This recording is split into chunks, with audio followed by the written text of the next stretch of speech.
Good morning, everyone. Really delighted today that I have Nicole Chong with me, and she's the Central Regional Manager for AUG. Some of you will know that AUG is the partner that we work with for all of our Australian applications. So really great you could come in. Thank you very much. Thank you so much, Emma and KTJ, for having us today as well. It's our pleasure to give some information for future parents and students that are interested to study in Australia. Okay, great. All right, so we're going to jump right in with the IGCSE students. Sure. So when they finish their IGCSEs, they've just done their trials. So they do have their predicted grades coming up, and they're starting to think about what they want to do afterwards. So obviously one of the options is that they could go to Australia with their IGCSEs. And study there. So what kind of courses can you do in Australia with just IGCSEs? Okay, so after IGCSE, actually there are some options that students can consider. The popular one will be foundation studies. Okay. So in Australia, we have 43 universities. So each of the university actually, most of them, they will have their own foundation. So the advantage of this foundation will be after they completed the course and achieve the required score, they will probably get a guaranteed place in that particular university. To continue the degree. So it gives a student a really good foundation before they get into their bachelor degree. Okay.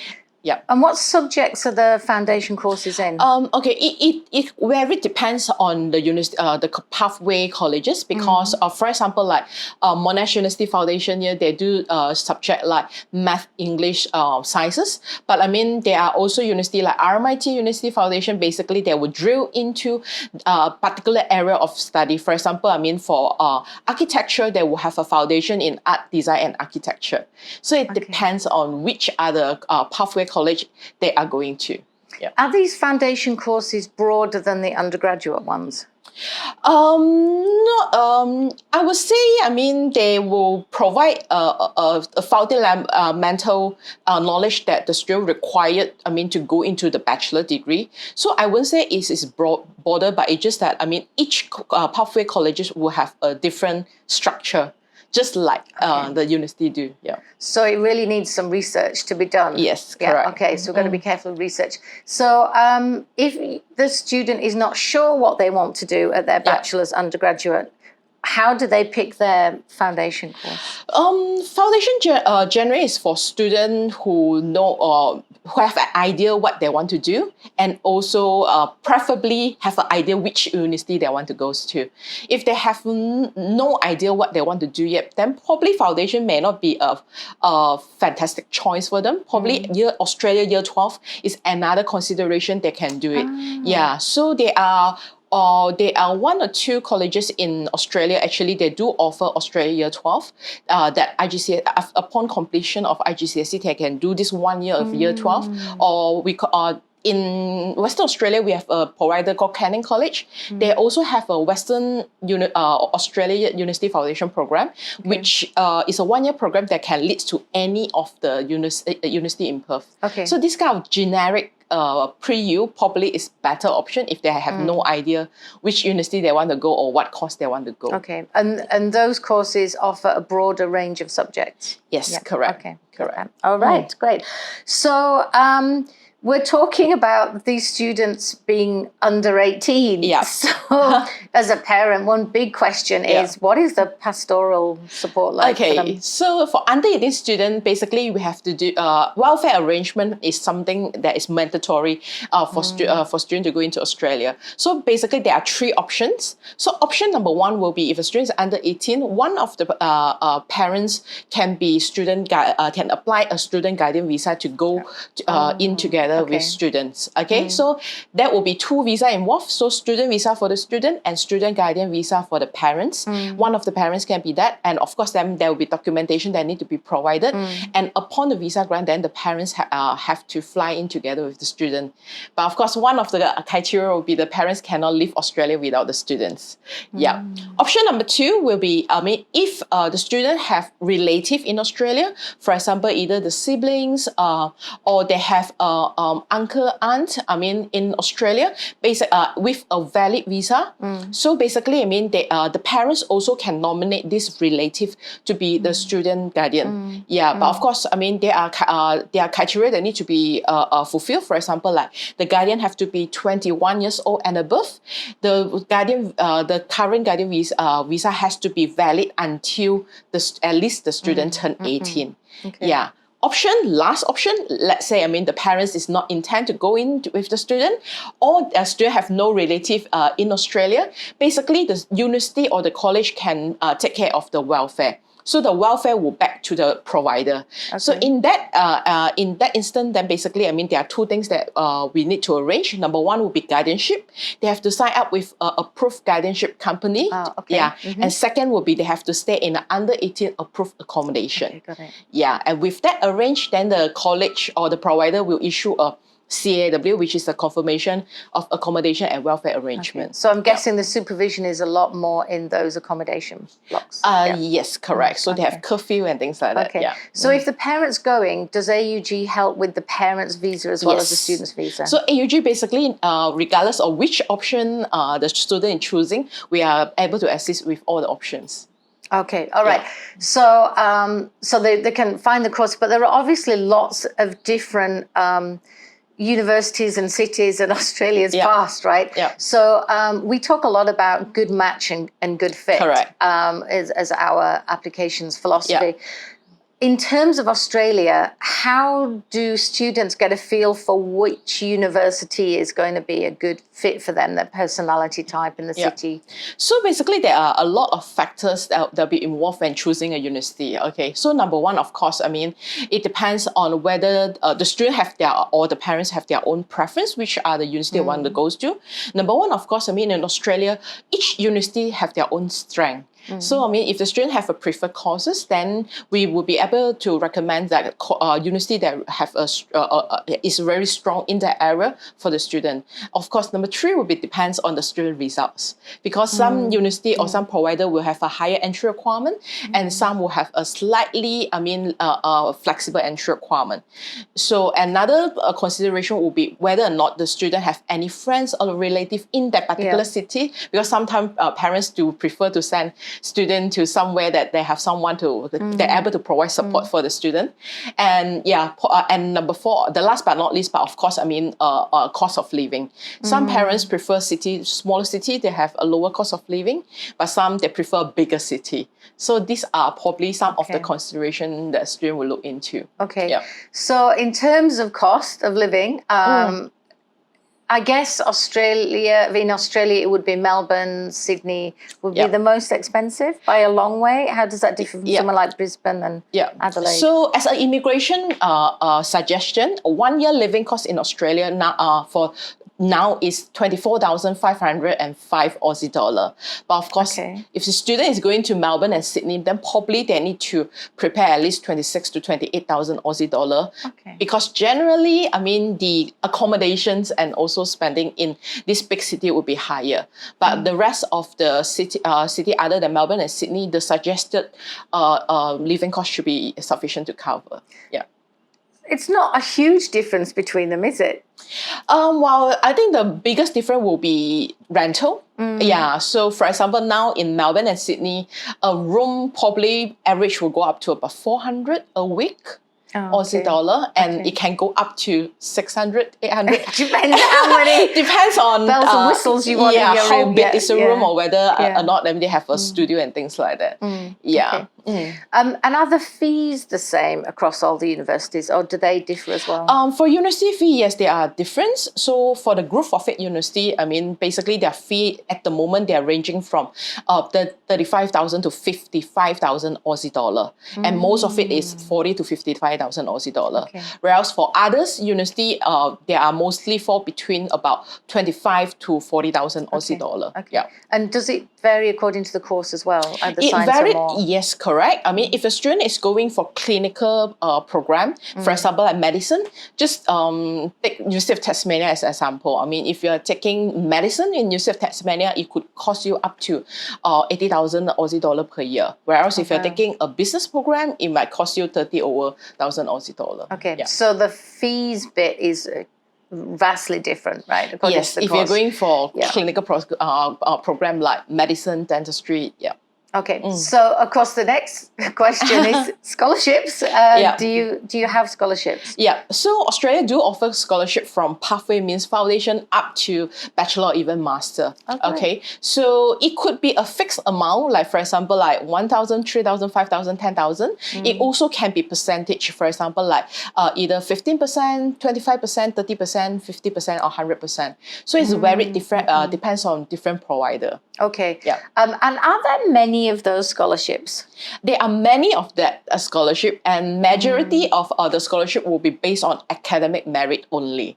So students really have to put in a lot of hard work to make sure, I mean, they strive for the scholarship. Okay, so it's based on grades. Yeah. Okay, so in terms of applications and the scholarships, are predicted grades enough, or do they need actual grades? If we are talking about, I mean, to get into a foundation, so most of the pathway colleges are able to accept predicted or forecast IGCSE results.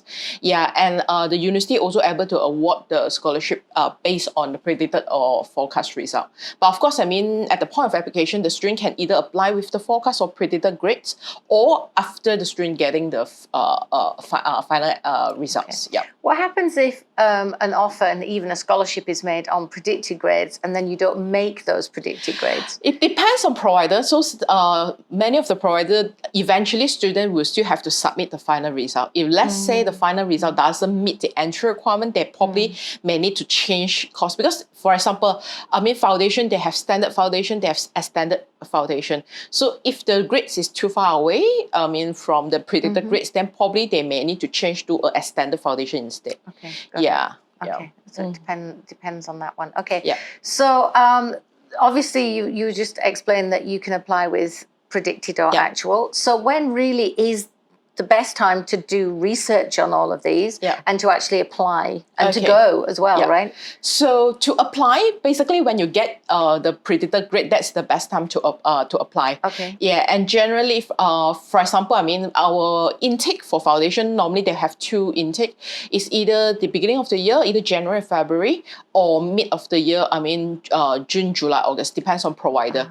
So, I mean, 4 to 5 months before the intake, that will be a perfect timing to apply. Reason behind, because most of the students will be still under 18, and for accommodation and guardianship arrangement, that takes a little bit of time as well. Okay, so that's something to bear in mind. Start earlier if you're going to want to sort out the guardianship as well. Correct. I mean, to start in sort of June, they'll have just finished their exams, so that's quite a rush to do. Yeah. So do most Malaysians who do IGCSE start in February then? For those that want to go for mid-year, normally they will get their predicted grades earlier. So basically, if they get their predicted grades by April, then they can apply by April. Then they will be able to make it for the mid-year intake, either July or August. Yeah. And when do most students go? Most students will go on the beginning of the year. The reason behind, because I mean, there are certain courses that, because foundation normally will package with bachelor degree, and there are certain bachelor degree that only have one intake a year. For example, like health sciences, education related courses, or some quota program that only have beginning of the year intake. So that's the reason most students will start beginning of the year. Okay, and if you did start in the June intake, would you still have all that support with induction activities and welcome activities and things? So it's still there, even though there's a smaller number. Correct. Okay, all right. Okay, so let's think a little bit about the post-IGCSE. What about A-level courses? If you finished your A-levels, what kind of courses do you have in Australia for those? So A-level is basically recognized by all the universities in Australia. So as long as the student meet the entry requirement and the prerequisite, literally, I mean, they can apply to any courses or any university in Australia. Okay, so roughly We do A levels. So roughly, what kind of A level grades? Because you have points, right? Yeah. So the A level grades equate to points. Yeah. So to go to some of the top universities for economics, commerce, those kind of courses, what kind of grades are you looking at? Okay, so the grading works in this way. For example, A star is 6 points, A is 5 points, B is 4 points, and so on and so forth. So if the student is aiming to go into the Group of 8 university, which is the top 8 university. The group of 8. Yeah. And so do you want to just explain which of the 8? Okay, the Group of 8 university is including the Australian National University, the University of... Where is that one? In Sydney? Yeah, the Australian National University is in Canberra. Okay. Okay, we have the University of Adelaide that is in Adelaide. We have Monash University in Melbourne, the University of Melbourne in Melbourne. We have University of Queensland. Then we have University of Western Australia that is in Perth.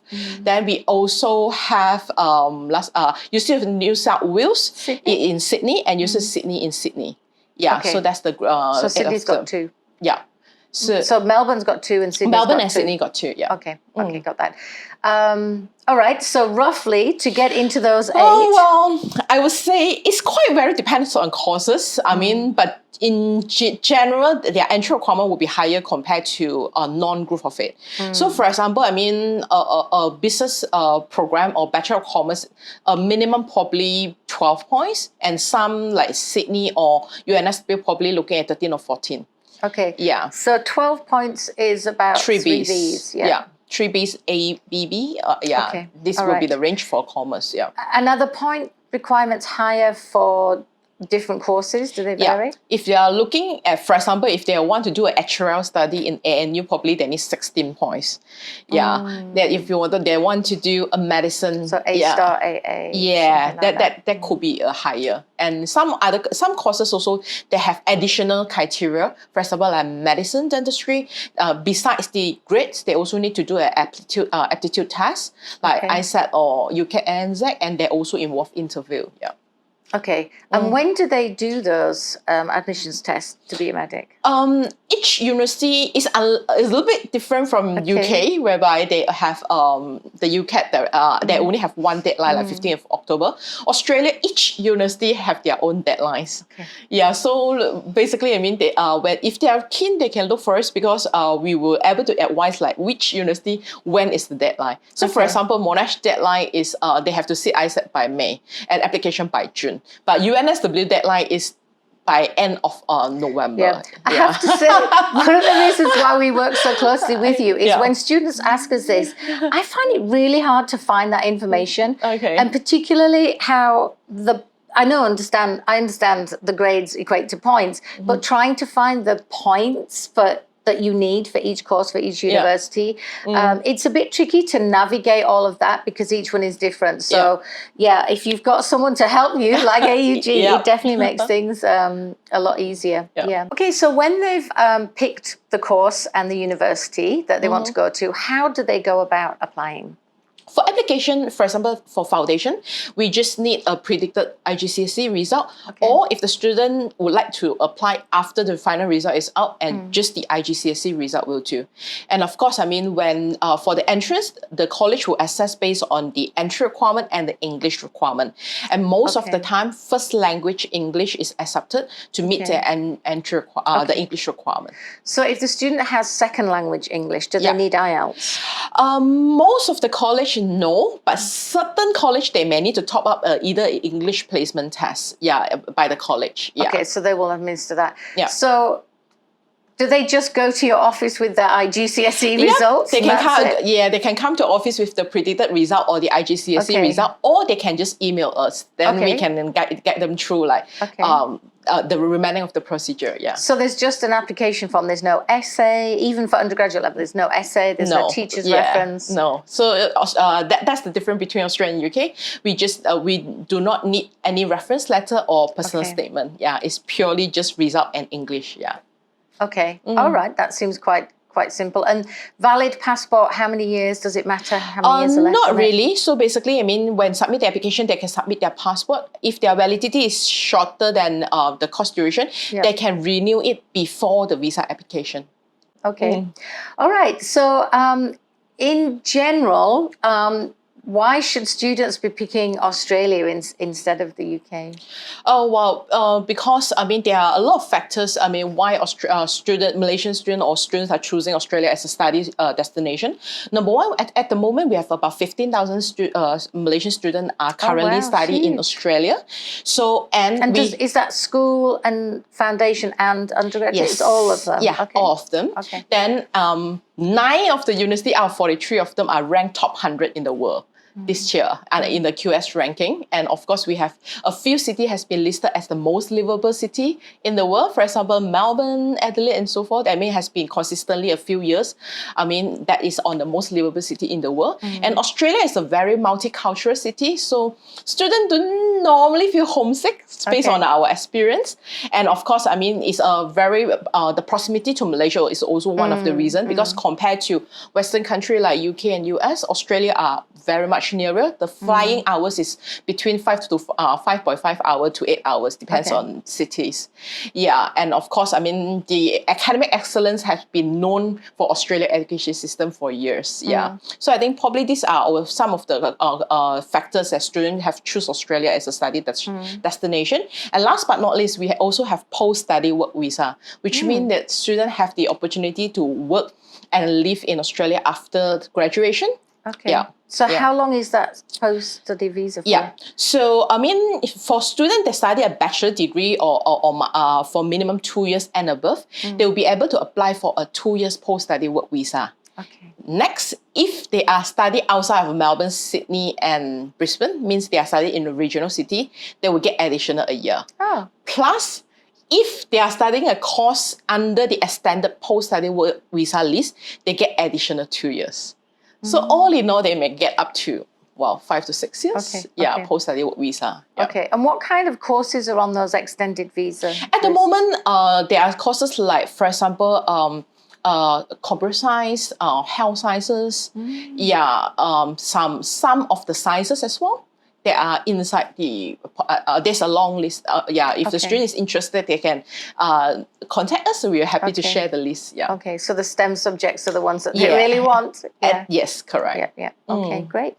Okay, so if our students and their parents want any more information, how do they find out more information about studying in Australia? So they can contact AUG. So basically, AUG Student Services, we have 13 location offices, the clinic location, so they can.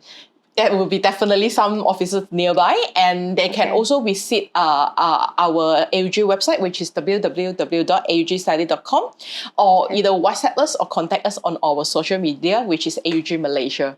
Okay. So, got that.